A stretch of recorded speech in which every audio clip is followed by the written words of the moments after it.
Hey, what's going on, guys? I got a little game on Outpost, playing some 6v6 domination, playing with a couple of my buddies. This is a MOAB gameplay. Ended up starting the match flawless. This was actually a really contested match. We were losing up until about the halfway point mark in the game, up until about 150 points. It was tied up, and once I dropped the MOAB, we ended up blowing the guys out. But I want to show you this match because it's really a good example of how to maneuver about the map when you need to capture an objective, and when you don't have two flags and are able to easily post up in spawn trap or something like that, or just camp in your spawn or something. You know, this is a good example. It's kind of long. It takes me about 9 minutes to get the MOAB. This was probably about a 12-minute gameplay. It goes really long. So I cut out the end of the match, and I'm going to kind of do a little bit of play-by-play as I go along, just to kind of give you guys an insight into what I'm thinking as I'm doing it. You notice here I am running my specialist setup. This is my standard camping setup. I'm using the Type 95 with silencer and heartbeat sensor. This is the same attachments I used on my AK-47 class when I showed you guys the MOAB on Arcadin. It's the same exact setup, just different gun. And to be honest, this isn't even the optimal setup. Only reason I'm using the Type 95 is because I'm trying to unlock gold for every single gun. This is one of the last guns I need for the assault rifles. And yeah, man, what do I have to say about this gun? I know it's the first Type 95 gameplay I've uploaded. It's pretty good, man. It does one burst. I personally don't like it. I only like it on certain maps. You know, I think it really suffers in mid-range. You know, even though you can one burst if you're able to get a clean shot off on somebody, half of the time, you know, you'll turn a corner and you'll see a guy, and he'll be able to still get the jump on you if he has an automatic weapon, simply because you have to be precision with that first shot. If you're off just a little bit and only like maybe you clip the guy with one of your bullets, or you miss your first shot, the guns kill so quick in this game, he's pretty much going to be able to take you out. So back to the gameplay. You see here we have this A flag, and right now basically what I'm trying to do is I'm trying to keep these guys from getting behind us. You notice the recon of the heartbeat sensor is really giving myself a big advantage. So I'm using that and using all the other teammates that I have on my team to my advantage, using their positions to locate the death skulls so I know exactly when someone dies. That's really key, and not a lot of people do this. You see right here, I kill this guy and I actually get a call out from one of my friends that I'm playing with. I was playing with Scrub Killer, Bloodline. He's another YouTuber in my sub box. And then I'm playing with a subscriber, KGM Legacy. I got a shout out from one of them. You know, we're constantly communicating in game.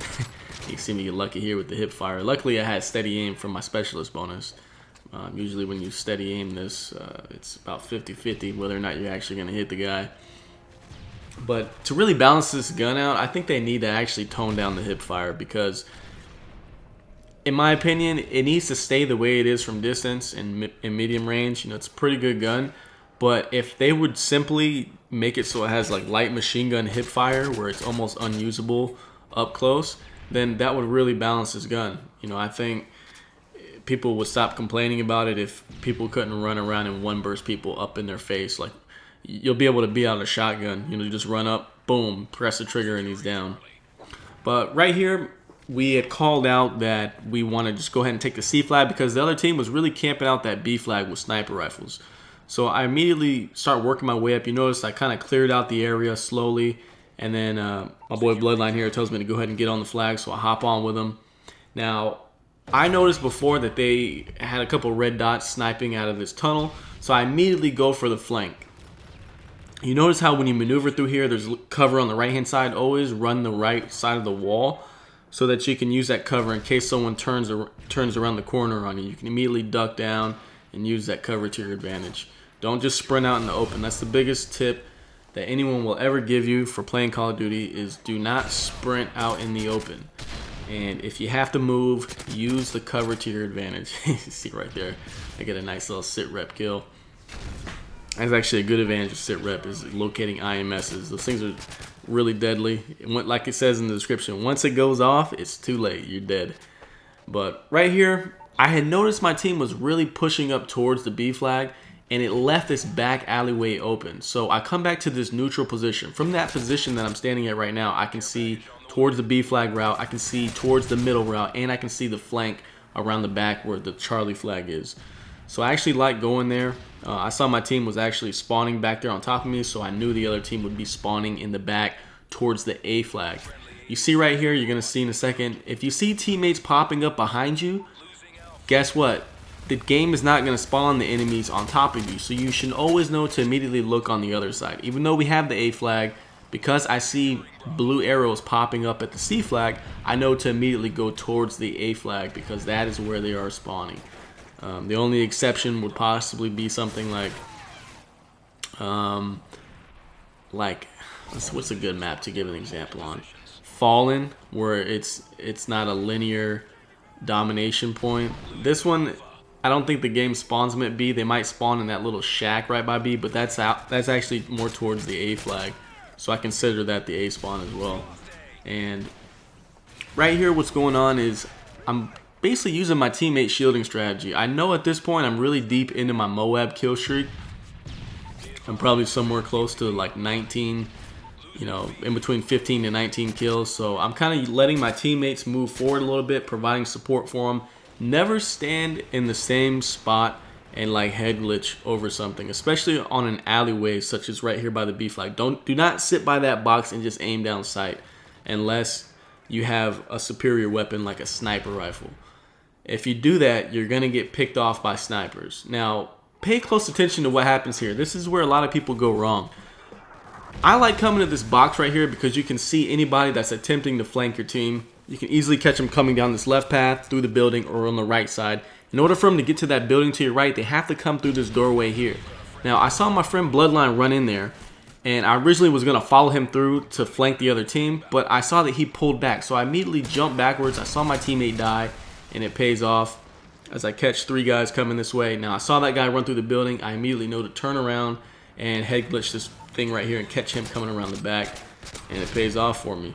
Most people, what they mess up in is they run immediately into the buildings towards the spawn. You have to understand that you can actually control these spawns. You can keep them in a controlled area. You do not need to run in there. Had I run in there, chances are they would have been spawning on top of me, because having one guy in the spawn, and if your team's all behind you, it doesn't influence the spawn to flip whatsoever. They're gonna stay there spawning on top of you, probably like right around the corner. Now, I get really worried right here. I know at this point I'm like 22, 23 kills in, and we ended up capping the A flag, and I'm left alone with the C flag. So I'm like, screw this. I'm like, I'm not going to sit there so they can spawn directly behind me. Let me run into this tunnel, because I know if I go into the tunnel, there's a back path that leads out towards the C flag. I know they spawn directly right there by that C flag, and I can always catch them coming here. And what do you know? I hear one guy coming on my headset, pick him up. I get the M.O.A.B, and it's kind of funny. His buddy shot me like around the corner and whatnot. So I watched that back in theater mode, and I was already clear around the corner. You know, I guess just the game lag. But that's the M.O.A.B, guys. Hope you guys enjoyed this gameplay, and hope some of these tips you'll be able to put into use. I do have class and session coming out next week, guys. I'm not going to do actual gameplays, but I'm going to do practical breakdowns from private match or whatnot with visual highlights and stuff. So be on the lookout for that. Be sure to check out these other videos. Peace out.